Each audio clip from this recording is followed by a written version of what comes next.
Hey everyone, I am Rohan and welcome back to my channel. We are looking into this React.js series, and in the previous video we will look into a setup that is done on the remote server in Code Sandbox.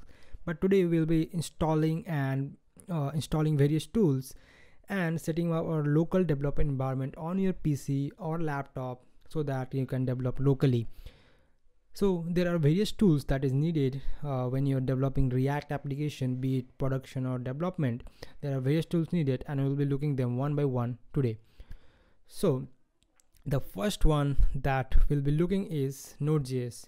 So a brief information about Node.js. So Node.js is a JavaScript runtime. What does it mean?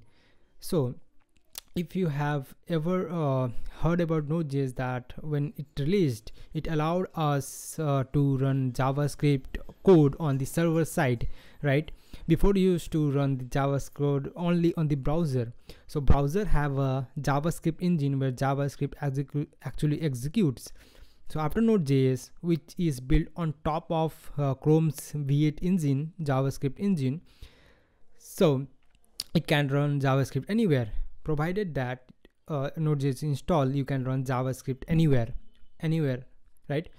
So for example, if you're from C++, you provided that G++ compiler is installed, you can run C++. Provided that GCC compiler is installed, you can run C.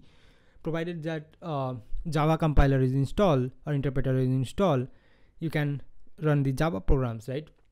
So what you do G++, that C++ file name, G++ example.cpp, and that C++ program runs. Similarly, GCC, C file name, Python file name, or Python 3, Python file name, Java C, Java file name. Similarly, you can run JavaScript files as Node JavaScript file name, right? So JavaScript allows you to run JavaScript. That's it. That's the most tech behind it. So whatever you are building on the JavaScript, Node.js must be installed on your system. So first one is Node.js. So go ahead and install the LTS version, that is long-term support, or current version, whatever you like. So I'll recommend to download this LTS version first. So after installing Node.js, a package manager, that is npm, comes by default with it. So what is a package manager? So there are various packages or third-party packages, libraries which are required to build your application. Suppose, for example, you are making an API call. So there is a library known as Axios, which gives you ability to make API call in a very simple manner. So you will installing Axios and make API calls, right? There is lot behind this Axios, but you get only the interface and easy to use, simple to use API. That's it. So we'll be installing various libraries for using React in React as well. So you can see React is also a package that is come in npm.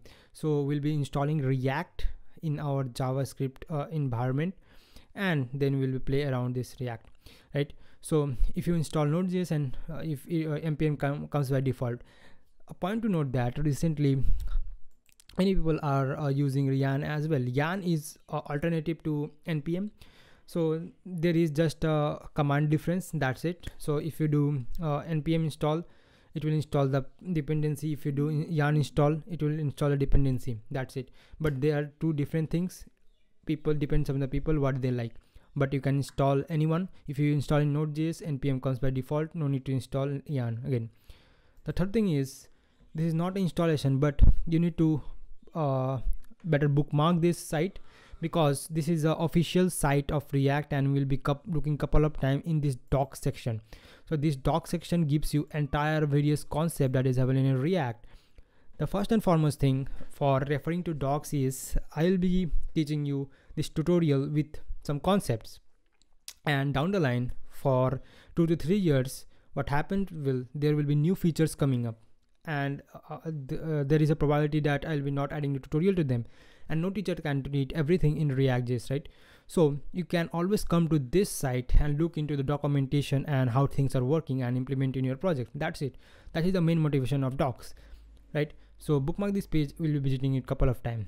Next is a code editor where you'll be writing the code. Actually there is Sublime Text, there is Bracket, there is Atom, but my favorite one is VS Code, and VS Code is the editor we'll be using in this tutorial series.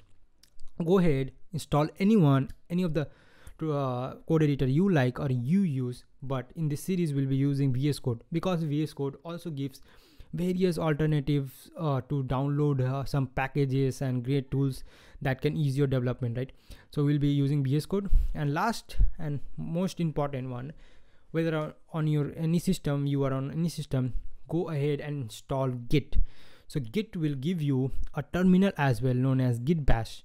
So Git Bash is kind of interface.